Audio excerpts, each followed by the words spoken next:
It is official. The NBA trade deadline has officially passed. There weren't a crazy amount of trades this year, but there were enough. In this video, I wish to recap all the trades that happened today, their impact on the league, and then talk about the players who maybe were in a lot of rumors but didn't end up getting traded. If you are new here and enjoy the video, please hit the subscribe button, and if at any moment you enjoy the video, please make sure to leave a like. Without further ado, I hope you enjoy, and let's get real. The first trade that happened today may very well have been the biggest trade of the day, with the Orlando Magic sending All-Star center Nikola Vucevic, along with great defender Al-Farouq Aminu, to the Chicago Bulls in return for Otto Porter Jr., Wendell Carter Jr., and 2 first-round picks. I think the Bulls clearly won this trade, receiving an All-Star center in Nikola Vucevic and a very good defender in Al-Farouq Aminu. The Magic got a good young player in Wendell Carter Jr., don't get me wrong, but Otto Porter Jr. is injury-prone and a free agent this summer, meaning he'll probably just leave. And even though they got 2 first-round picks, and even though they are unprotected, it won't really mean anything because the Bulls are obviously going to be at the top of the conference. Maybe not this year, maybe they're going to be in the middle this year, but next year and in the years to come when the other pick comes in, they will be at the top of the conference, and those first-round picks won't be in the lottery, making them not as important to the Magic. I think the Magic definitely could have gotten a better deal for Nikola Vucevic. He's an all-star. He's a modern big, making him the perfect fit for any team trying to contend. The Bulls clearly won this trade, and they should be very happy with their team now. Zach LaVine now has a fantastic player down low. Kobe White is still there. Thaddeus Young is still there. They still have most of their core. They have Lauri Markkanen, but now they just have a much, much better big man. And they should be very, very happy about that. The next trade of the day happened pretty soon after the first one, with the Orlando Magic being in the trade again. They sent starting shooting guard Evan Fournier to the Boston Celtics in return for 2 second-round picks. Again, I think it's pretty obvious that the Orlando Magic lost this trade. They're trading away a player who's averaging over 20 points per game, hit a game winner last night for the Magic, and has been getting really hot lately. In return for only 2 second-round picks from a team like the Boston Celtics. Now, Danny Ainge is a fantastic GM, and we know this. But I have a feeling that the Magic, why would they accept this? The Celtics don't really need Evan Fournier, but they would be dumb not to accept this trade, as these are 2 second-round picks, and Evan Fournier is worth much more than 2 second-round picks. Evan Fournier will probably come off the bench for the Celtics, and I think that'll really help their scoring from the bench, as I have a feeling the Celtics are probably going to continue starting Marcus Smart. But if Marcus Smart gets hurt, and he is very injury-prone, then Evan Fournier will be a very good starter to come off when he's hurt.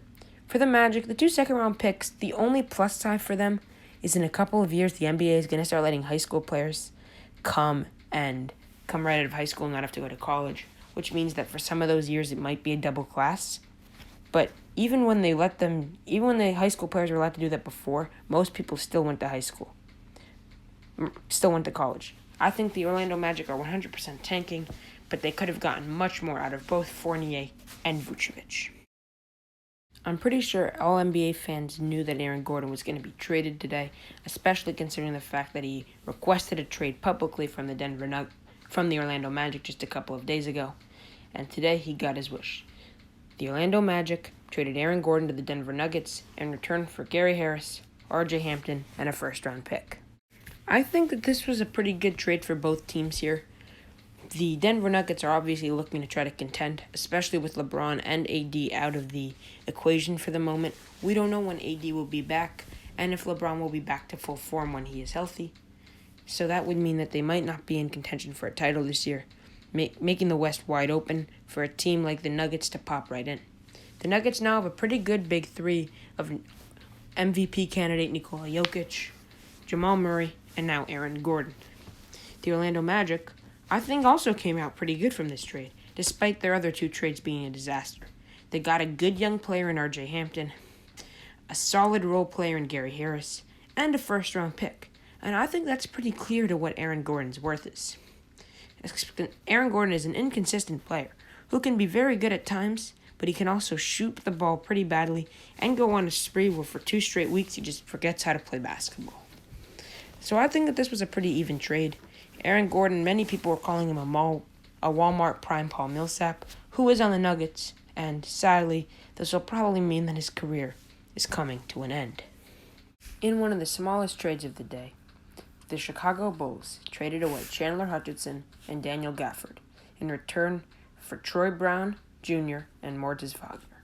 Now, I know Mortis Wagner is a pretty good player, and I know Daniel Gafford's been playing pretty well, and that they are pretty equal. And although I don't really follow Troy Brown Jr. or Chandler Hutchinson that much, and I don't know how well they've been playing this season, I looked it up and their stats are pretty similar, meaning I can think that this is a pretty equal trade right here. Now, if you're a Bulls fan or a Wizards fan, please comment down below what you think about this trade. I don't really have much to say on it. It's a trade. Another pretty interesting trade that happened today is the Toronto Raptors sent over their Sixth Man of the Year candidate in Norman Powell to the Portland Trail Blazers for Gary Trent Jr. and Rodney Hood. I like this trade for the Toronto Raptors, as despite the fact that they traded away a 20-point-per-game scorer, they got a young guy like Gary Trent Jr., who's shown how good he can be, because when CJ McCollum was out, he was putting up 17 points a game, and Rodney Hood, who might still be recovering from the Achilles tear, but has been playing pretty well since he's gotten healthy. Gary Trent Jr. also has very much potential. I think he will definitely help the Raptors, who are definitely going to become a very young team. The Trailblazers, this makes sense, but it also doesn't. I understand why you'd want to get rid of Rodney Hood, and I do kind of understand why you'd want to get rid of Gary Trent, considering the fact that CJ McCollum is back. But Norman Powell can't play small forward, and that is definitely their biggest struggle.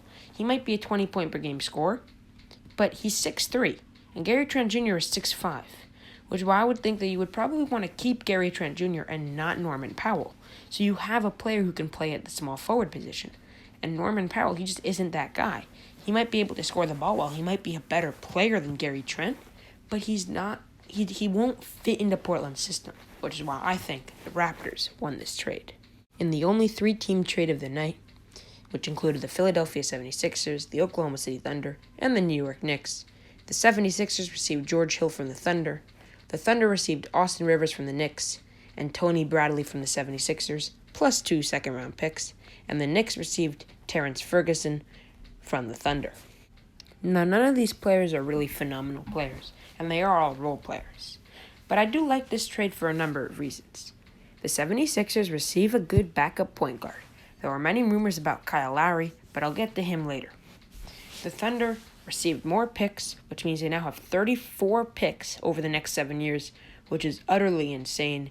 They also receive Austin Rivers, who has shown that he can go for 20 points per game a night, and Tony Bradley, who's a pretty good defensive big. And the Knicks received Terrence Ferguson, and Terrence Ferguson is a very good player who can completely just jump from anywhere, and he's got a huge vertical, and he's very athletic, and he's a pretty good defender. And I like him. And I'm a Knicks fan, and I do like this trade. Now, I think none of these teams really lost the trade. I think the Thunder got the most out of it. They got the picks. They got Austin Rivers. They got Tony Bradley. So I think they got the most out of it, but I don't want to go ahead and say they won because George Hill and Terrence Ferguson are very, very good players as well. I like the trade for all 3 teams. I'm excited to see what all these players can do. I am a little disappointed in this next trade. The Atlanta Hawks traded away Rajon Rondo to the Los Angeles Clippers in return for Lou Williams and 2 second-round picks. The reason I said that I was a little disappointed in this trade is because they traded away Lou Williams. And Lou Williams is on the verge of retirement. And I think he's probably going to end up retiring at the end of the season. And just a month ago, he said he didn't want to be traded and that he wasn't going to be traded. And the Clippers will kind of betrayed him. They traded him to Atlanta, and Atlanta's not a bad place to be at all, but they did get rid of him, which is a little sad. But they did get Rajon Rondo, and I think they got Rajon Rondo because of playoff Rondo. Because playoff Rondo plays like a borderline all-star level player, and the Clippers are obviously in finals contention, and they do want to win this year, and this might be the best year to do it. I think the Clippers won this trade because of Rajon Rondo, because they're looking to contend, and because Lou Williams is probably going to retire after this season or next season, and Rondo probably has a couple more years left in him. The Hawks got pretty good stuff out of it too. They got the 2 second-round picks. They got Lou Williams, who will definitely help players like Trae Young develop a little more. So I think it's a pretty good trade for both sides. But I think the Clippers might have won a little bit. Now, the Miami Heat did this trade to do another trade that they will be doing later in the night, and that trade was sending over Mo Harkless and Chris Silva to the Sacramento Kings in return for a 3-point marksman and Nemanja Bjelica. The reason that the Heat did this trade was to get Nemanja Bjelica, who plays a very similar style of basketball to Kelly Olynyk, only he's cheaper. They also freed up a roster spot and got rid of some money, which was really good for a trade that you will hear about later in the video. In a very small trade, the Toronto Raptors sent over 3-point marksman Matt Thomas over to the Utah Jazz for a second-round pick. I think the main reason they did this trade was to free up a roster spot for a potential Kyle Lowry trade, but we will talk about Kyle Lowry later. Terrence Davis is in a pretty similar boat to his former teammate Matt Thomas, as the Toronto Raptors traded him away to the Sacramento Kings for a future second-round pick. The reasoning was probably to try to pull off a potential Kyle Lowry trade, but again, we will talk about that later in the video. In one more very small move, the New Orleans Pelicans traded away 3-point shooter JJ Reddick and veteran to the Dallas Mavericks in return for Trey Lyles. The reasoning for this trade, well, JJ Reddick kind of wanted out. I thought he was going to get a buyout and be traded and sign with the Brooklyn Nets, but that didn't happen. The Pelicans get younger like they want to, and the Mavericks get a great veteran shooter. It's a win-win trade. In our last official trade of the night, a trade we were all expecting and I thought was going to happen earlier in the night, but ended up happening literally right at 3 p.m. Victor Oladipo finally got traded from the Houston Rockets to the Miami Heat in return for Kelly Olynyk, Avery Bradley, and a first-round draft pick swap. This was a trade that was bound to happen, as Victor Oladipo was very public in the fact that he wanted out of Houston and that he wanted to go to Miami, and it happened. As I explained earlier, with the Nemanja Bjelica to Miami trade, they wanted to get Nemanja Bjelica, so they were able to trade away Kelly Olynyk, as Nemanja Bjelica is basically a cheaper Kelly Olynyk. And that is what happened, as Kelly Olynyk was obviously a part of the Victor Oladipo trade. Now, I think this makes the Heat a very, very good team, as they now have a talented big three of Bam Adebayo, Jimmy Butler, and Victor Oladipo. And this helps the Rockets a little bit with their first-round pick swap and the fact that Victor Oladipo would have left in free agency if they didn't trade him, so it's good that they got at least something. I don't know if this makes the Miami Heat title contenders, as they don't seem to be as good as the 76ers, Bucks, or Nets, in my opinion, but who knows? I don't think very many people expect them to come out of the East last year, and they did, so anything can happen. At the time of recording this video, those are all the trades that have gone through so far. But to end the video, I do want to talk about the players who were in many trade talks but didn't end up getting traded. The first of these players is Kyle Lowry. Now, Kyle Lowry has been in a ton of trade talks for the last pretty long time with teams like the Philadelphia 76ers, Miami Heat, and today, teams like the Lakers and the Clippers coming in trying to take him.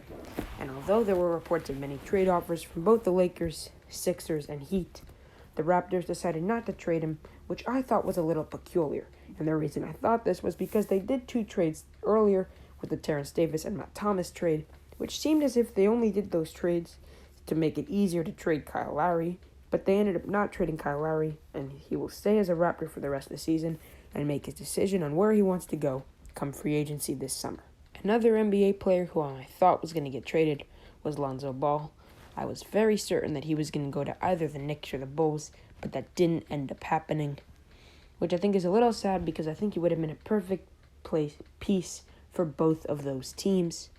But he didn't get traded, and the Pelicans said that they would hold out for him for the rest of the season, and he would make his decision as a restricted free agent this summer. Although the Pelicans have seemed that they want to have Nicolo Alexander-Walker over him, they probably won't re-sign him. And in the words of YouTuber Click Production, Lonzo Ball will not be traded today, but the Knicks are reported to be high on him in the free agency radar this summer. He's a restricted free agent, but New Orleans doesn't want to pay him. The Knicks would have completely lost out on Lonzo if he went to Chicago, but in this case scenario, he may actually be at the top of the list to sign for next season. New Orleans drafted Kyra Lewis in 2020 lottery, and Lonzo will likely be let off without much pressure from them. I think those are very true words, as he is very correct, and I do think Lonzo Ball will end up a Knick at the end of the summer. The final player I would like to talk about today is Andre Drummond. Andre Drummond was told that he was going to get traded by the Cavaliers earlier this season as they stopped playing him, and shockingly, that didn't happen. I thought he was going to get traded and he wasn't going to get bought out, but that isn't what happened. The Cleveland Cavaliers and Andre Drummond have agreed to buy him out. He will not play. He will become a free agent in just a couple of days and will no longer be a Cavalier. I thought that they should have at least traded him because then they could have gotten something in return, but they didn't. And my guess is that he will sign with either the Lakers or the Nets, probably the Lakers. He said he wants to win a ring, and I believe he was spotted in LA the other day. So I think that he's probably going to be a Laker or a Net, which will be a great help to whatever team can sign him. And I'm very excited to see where he goes. Thank you guys so much for watching. I hope you enjoyed. If your favorite team made a move this deadline, comment it down below. And if you thought it was a good trade. Personally, as a Knicks fan, not too happy with what we did. Thought the Knicks should have been a little more in pursuit of Lonzo Ball, as there weren't very many rumors about it, and Lonzo Ball is currently not a Knick, which is a little upsetting, but it'll be okay. My name is Gabriel Alfer, and if you enjoyed the video, subscribe and like, and until next time, remember to stay real.